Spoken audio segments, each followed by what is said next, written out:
All right, the fallout from the Malaysian Airlines killing seems to be resetting U.S.-Russian relations, and it's back to Cold War levels. That, according to the chairwoman of the Senate Intelligence Committee, she is laying the blame squarely on Russia's president, Vladimir Putin. And I would say, Putin, you have to man up. You should talk to the world. You should say, if this was a mistake, which I hope it was, say it.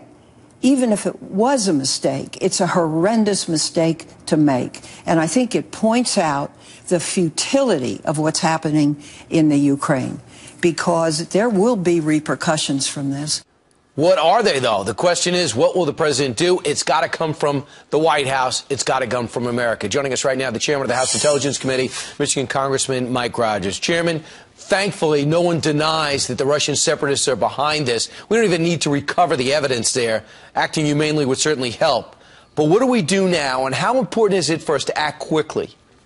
Oh, it's very important, Brian, that we act very, very quickly. The president has an opportunity here to engage Putin in a way that would rally the European Union, rally the support of Americans in a way that I really haven't seen before. This is an unmitigated tragedy where he's really massacred 295 people by playing fast and loose with these weapon systems, and so that are very lethal, very dangerous, very sophisticated. So now's the time to step it up, to go back and say, listen, we're going to re-engage with the missile defense system in Poland and the Czech Republic.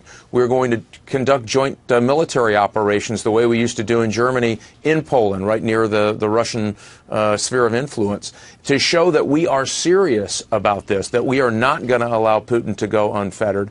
And at the same time, I think that rallies the Europeans to finally join us in a robust sanctions program that can really bring Putin to his knees. You know, there's been a lot of nibbling at the edges. This is the time, the opportunity, and I think the responsibility to get this thing right. So is the Cold War back? I mean, if the tensions are back to Cold War levels, why are we back in the Cold War? You know, I don't think we have to go as far as the deep and long entrenched Cold War. Remember, they were holding satellite nation states that they used as proxies in their buffer zone across the Soviet Union. I don't see that nearly as much. I do think that Putin is trying to push back on NATO in a way that's really unhealthy to countries that don't want to be part of the Russian Federation, and he keeps making these saber-rattling threats that are pretty serious, as we've seen. So I don't think we have to get that far. I do think that you have to ramp up. He will understand certainty and strength. Right now, we don't have either of those. So in times like this of crises, other presidents have reached to chairmen like yourself and important committees like you, or it doesn't matter the party, and said, how do we get together on this? Has the White House reached out to you guys to get your take, besides the briefings you're getting?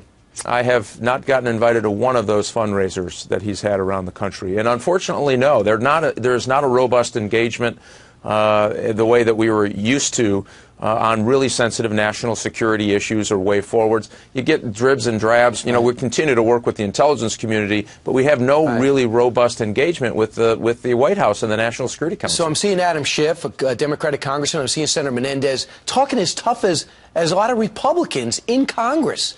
So are you guys uniting to maybe push the White House to do something that you think is suitable in a situation like this? You know, it's interesting. We were united on our counterterrorism policy that the White House has kind of veered from. That's been a bipartisan effort pushing back on them. There's been good bipartisan push to the president to do something more significant in Ukraine and do it earlier by offering intelligence packages and training, those kinds of things. And it's a bipartisan effort mainly because the folks that are working on these security committees in Congress spend a lot of time getting to understand these issues.